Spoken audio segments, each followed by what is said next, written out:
Homeland Security is releasing new guidelines that could massively expand the number of people detained or deported from the United States.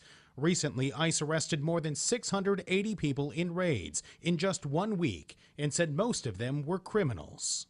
Everybody who is here illegally is subject to removal at any time. The priority that the president has laid forward and the priority that ICE is putting forward through DHS's guidance is to make sure that the people who have committed a crime or pose a threat to our public safety are the priority of their efforts, first and foremost. Under former President Obama, ICE focused on deportation in 3 categories: convicted criminals, public safety threats, and those who recently crossed the border illegally.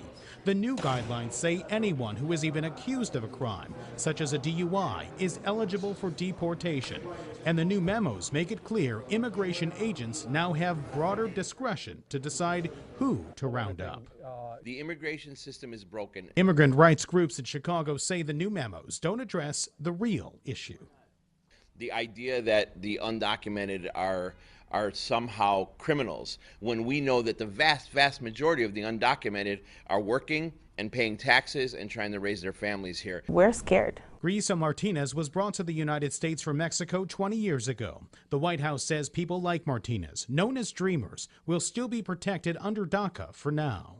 They were brought here in such a way. It's a very, very tough subject.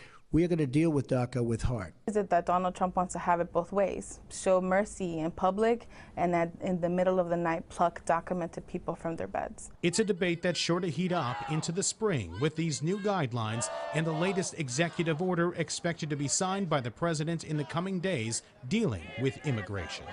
Our argument is if it's broken, let's fix it, but we can't start deporting everybody until it gets fixed.